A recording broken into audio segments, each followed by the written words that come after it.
Welcome to Telangana వెలుగు. నేను మీ రాజు. So ఇప్పటి వరకు అయితే రైతు భరోసా దాదాపుగా 30 ఎకరాలు 40 ఎకరాల వారికి కూడా దాదాపుగా 80% మందికి అకౌంట్లో డబ్బులు రావడం అనేది జరిగింది. సో గతంలో మనం మాట్లాడుకున్నట్టు రైతు భరోసా డబ్బులు గనక అందరికి వేస్తే డెఫినెట్ గా త్వరలో రాబోయేటువంటి జెడ్పీటీసీ ఎంపీటీసీ ఎన్నికల పైన ప్రభుత్వం కసరత్తు చేస్తున్నట్లు కూడా తెలుస్తుంది. ఎందుకంటే దాదాపుగా ఎంపీటీసీ జెడ్పీటీసీ ఎన్నికలు అయిపోయి కూడా సంవత్సరం పైగా సంవత్సరంన్నర అవుతుంది వారి పదవి కాలం అయిపోయి ఇప్పటి వరకు ఎంపీటీసీ జెడ్పీటీసీ ఎన్నికలు నిర్వహించలేదు.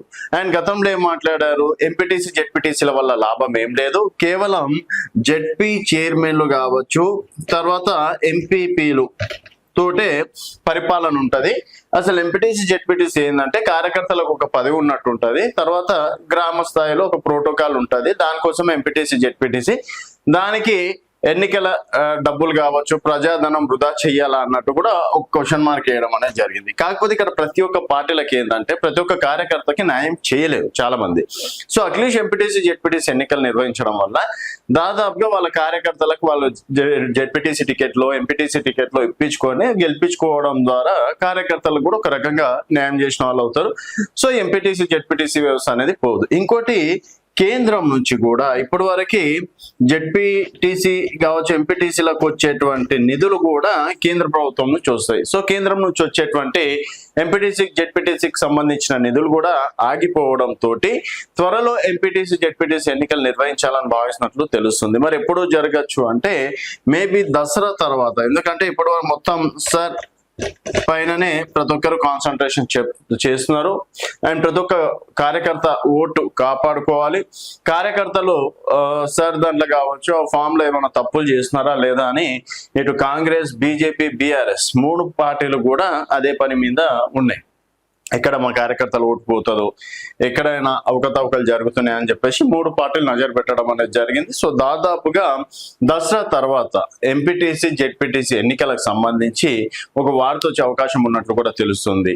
సరే, మరి జిహెచ్ఎంసీ ఎన్నికలకు కూడా అంటే ఫిబ్రవరి తోటి ఇక్కడ కార్పొరేటర్ల పదవి కాలం కూడా అయిపోయింది కదా, అంటే దాదాపుగా ఇప్పుడు 150 ఉన్న దాన్ని 300కి పెంచడం అనేది జరిగింది. సో ఇక్కడ 3 కార్పొరేషన్లు దాదాపుగా 3 కార్పొరేషన్లు చేయడం ద్వారా దానికి సంబంధించి టైం ఎక్కువ పట్టే అవకాశాలు ఉన్నాయి. సో అది మేబీ జనవరి ఆర్ ఫిబ్రవరి. ఎందుకంటే మనం గతంలో చూసినాం సర్పంచ్ ఎలక్షన్స్ నవంబర్ డిసెంబర్లో పెట్టారు, తర్వాత మళ్ళీ మున్సిపల్ ఎలక్షన్స్ వచ్చేసి ఫిబ్రవరిలో నిర్వహించడం అనేది జరిగింది. అదేవిధంగా ఇప్పుడు ఎంపీటీసీ జెడ్పీటీసీ తర్వాత ఫిబ్రవరిలో ఇక్కడ జిహెచ్ఎంసీ ఎలక్షన్స్ కావచ్చు, అలాగే 2 ఎమ్మెల్సీ ఎలక్షన్స్ కూడా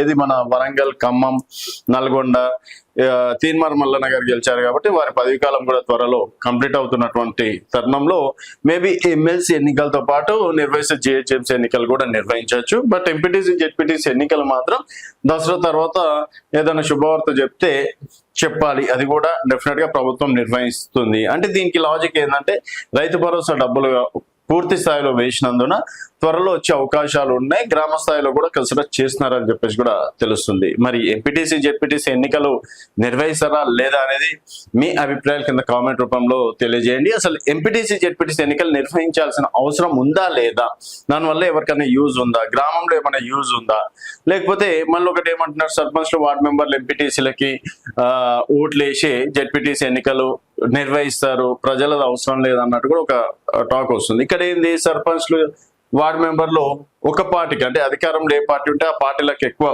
ప్రిఫరెన్స్ ఇస్తారు కాబట్టి అండ్ అసలైన నాయకుడిని ఎన్నుకోవడం కొంతవరకు కష్టం అవుతుంది. ఇది పార్టీలకు సంబంధించి ఎన్నికలు కావచ్చు, ఎందుకంటే పార్టీ గుర్తులు ఉంటాయి కాబట్టి డెఫినెట్ గా ప్రజా ఆమోదంతో ఎన్నికలు కూడా వచ్చే అవకాశాలు ఉన్నట్టు కూడా తెలుస్తుంది. చూస్తూనే ఉండండి తెలంగాణ వెలుగు.